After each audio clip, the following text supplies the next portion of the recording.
Hello everyone, hi my name is Aliza Iqbal, MBBS second professional student. So इस video में मैं आपको कंप्लीट डिटेल्स दूंगी अबाउट नीट 2025।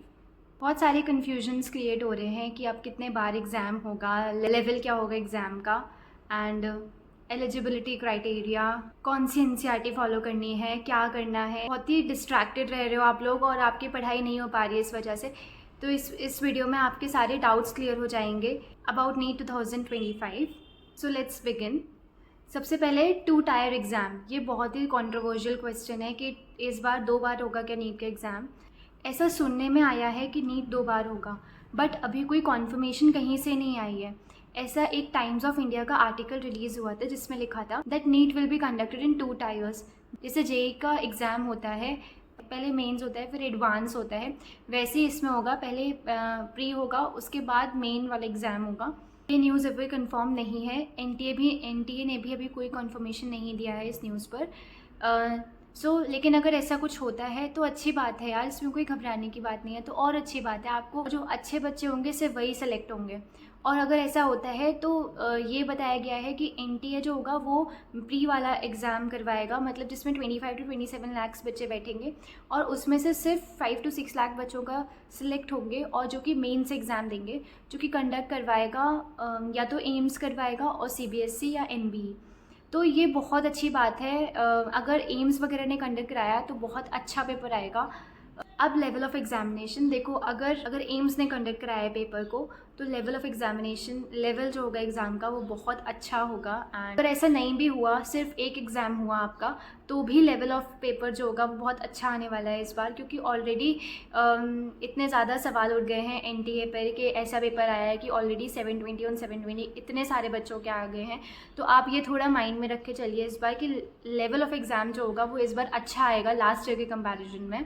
मतलब थोड़ा टफ होगा आपका NCERT से ही, बट थोड़ा टफ बनाया जाएगा, मॉडरेट क्वेश्चन ज़्यादा डाले जाएंगे।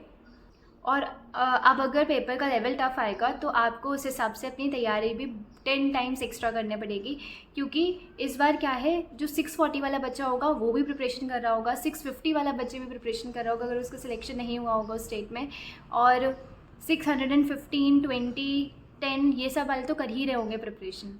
लेकिन डरने की बात नहीं है, आप मेहनत करोगे तो ज़रूर होगा। एंड अगर आपको डर लग रहा है या टेंशन हो रही है तो ये तो अच्छी बात है यार, डर तो लगना ज़रूरी है, इतने बड़े एग्ज़ाम के लिए जा रहे हैं और डर के आगे जीत है। आपका जो नीट का एग्ज़ाम होगा वो पेन पेपर फॉर्मेट में ही होगा। ऐसी न्यूज़ आई थी कि that exam will be conducted on computers, but ऐसा कुछ भी नहीं है, ये फेक न्यूज़ थी। और 25 लाख स्टूडेंट का कंप्यूटर पे एग्ज़ाम कराना is not an easy task. शायद कभी आगे जाके कंप्यूटर बेस्ड एग्ज़ाम हो जाए, बट अभी बिल्कुल ऐसा कुछ नहीं है, तो आपको टेंशन लेने की ज़रूरत नहीं है। नॉर्मल पेन पेपर फॉर्मेट में ही आपका एग्ज़ाम होगा। अब रैंक्स में फ्लक्चुएशंस, यार ये बहुत सारे बच्चों के मैसेजेस आ रहे हैं कि कैसे प्रिपरेशन करेंगे, रैंक्स तो इतना ज़्यादा फ्लक्चुएट कर रही है।